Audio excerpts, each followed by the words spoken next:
Hi, my name is Antonio Gonzalez, and I am one of the academic advisors from the Matador Advising Hub. In this video, we're going to review how to access and understand your degree progress report.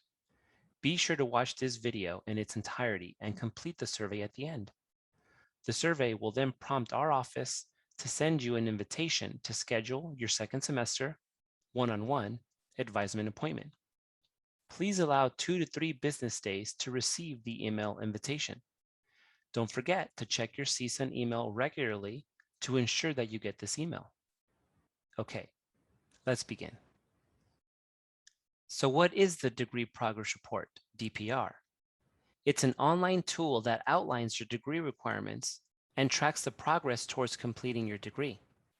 The DPR lists coursework completed at CSUN and other institutions from which you have submitted official transcripts or AP exams. The DPR places your coursework into various degree requirements sections, including general education, major, and other requirements. The DPR also identifies CSUN requirements that still need to be completed in order to graduate. Why is the Degree Progress Report, DPR, useful? It constantly changes to reflect completed requirements. As a CSUN student, it is your responsibility to monitor the accuracy of completed requirements as well as grades earned. It is required at each academic advisement appointment, which is why we recommend that you print a new DPR prior to each advising meeting. By being proactive and utilizing the DPR, you can track your progress and plan for future classes. How do I access my Degree Progress Report, DPR? Your DPR can be accessed within your CSUN portal account. Open a web browser and type the following URL: www.csun.edu.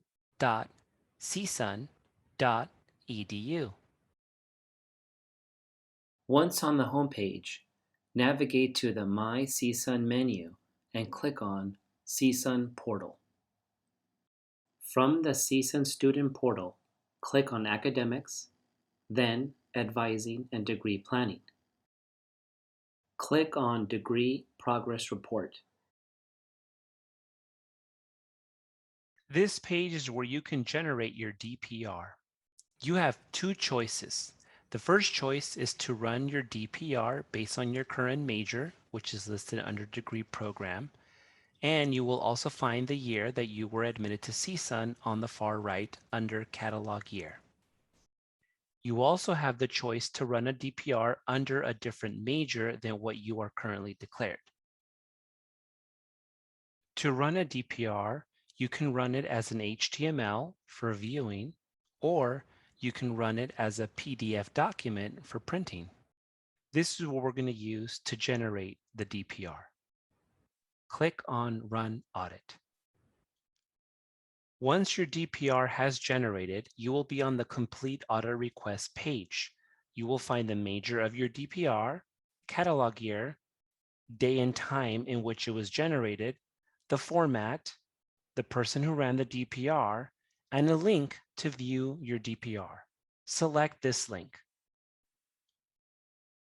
You will be given a preview of your degree progress report. On the bottom part of the screen, you will see a portion of your DPR. It is important to use a web browser and have Adobe Reader installed on your computer.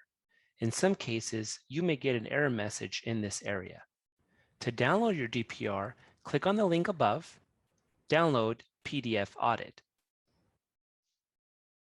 In this sample DPR, you will find your name on the top left, major in the center, your student ID number on the top right, and your catalog year below that. Much of the first page will provide you some general information. The most important piece is this area that indicates general education courses cannot be taken on a credit no credit basis. This means that all courses for general education must be taken for a letter grade. Below you will find the General Education Plan G requirements. The first section of general education is Section A, English Language Communication and Critical Thinking Requirement. This is a 9-unit area. Select 9 units with at least 3 units from each of the following subsections. A minimum grade of a C- is required in all of Section A. Subsection A1 is oral communication. Subsection A2 is written communication. Subsection A3 is critical thinking. Notice the IP under the grade column.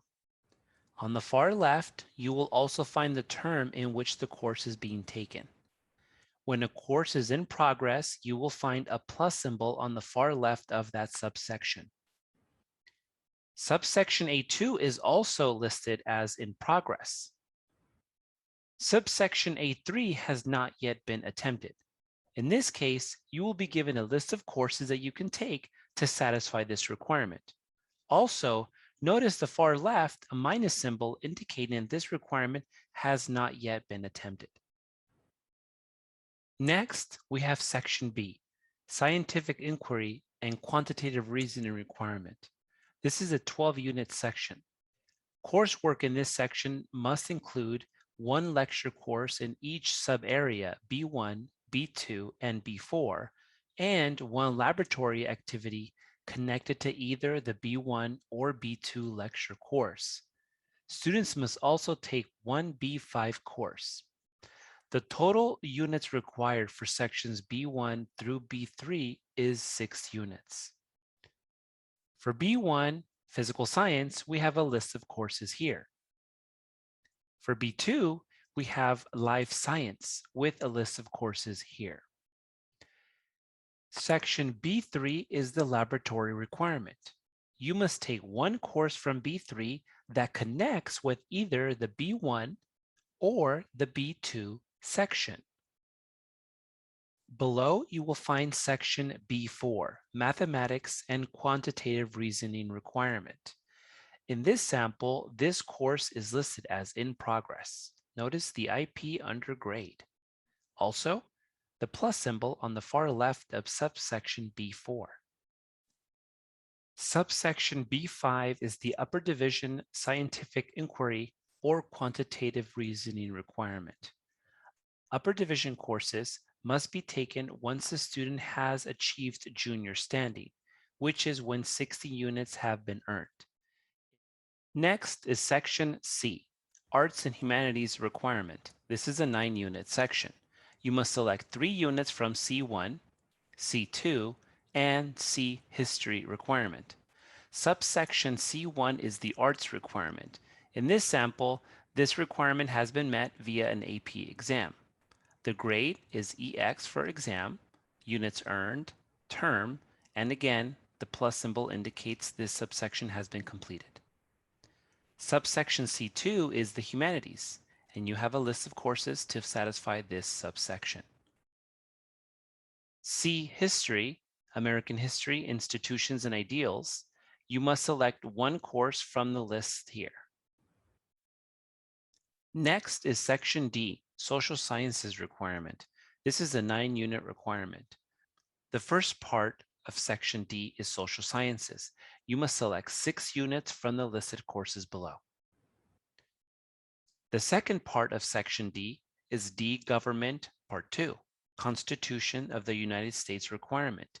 You must select one of the listed courses below.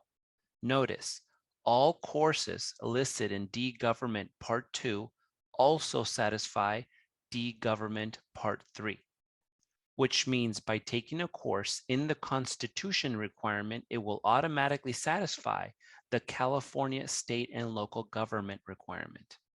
The only exception to this is if you take and complete an AP government exam, it will only satisfy the Constitution requirement and it will not satisfy the California state and local government requirement. If this applies to you, please speak to your academic advisor. Next is Section E, Lifelong Learning. This is a 3-unit requirement. In this sample, the 3 units have been completed via a community college course. Notice the community college course listed under title. Again, the plus symbol on the far left indicates that this subsection has been satisfied. Also, When all subsections have been completed, you will see a big OK on the top left of this section. Next is Section F, Comparative Cultural Studies, Gender, Race, Class, Ethnicity Studies, and Foreign Language Requirement. This is a 6-unit requirement, and you must select 6 units from the listed courses below. Next is General Education Upper Division Requirement. This is a 9-unit requirement. Again, Upper Division General Education courses must be taken no sooner than the semester in which junior standing is achieved. Below, we have the Basic Skills Information Competence requirement. This is a 3-unit requirement. This area is commonly satisfied by a GE course in Section A. Then, we have the Subject Exploration Information Competence requirement. This too is a 3-unit section and is commonly completed with a general education course or a course in the student's major. But if this is not met by one of those 2 ways, you may select from the course list below. There are 2 writing requirements. The first is the lower division writing requirement. This is satisfied by your written communication course found in GE subsection 8.2. The second is the graduation writing assessment requirement, GWAR. All students must demonstrate writing proficiency in one of 2 ways. The first, students may meet the GWAR requirement by passing an essay examination. Or, the second, students may meet the GWAR requirement by receiving a grade of a C or better in 6 units of CSUN coursework in the upper division portion of general education. Further below are the major required courses. If you are exploratory or undecided, this area will be omitted. After major requirements, or if you're exploratory, after general education requirements, you will find a summary of bachelor degree requirements, beginning with units earned, units in progress, and units needed. Also, you will find a summary of units taken at a community college, upper division units taken overall, units taken in residency at CSUN, upper division units taken in residency, major units taken in residency, general education units taken in residency, CSUN GPA, as well as cumulative GPA. And that is the end of your degree progress report. We hope you found this tutorial helpful. Should you have any questions about this report, please schedule an advisement appointment with your academic advisor.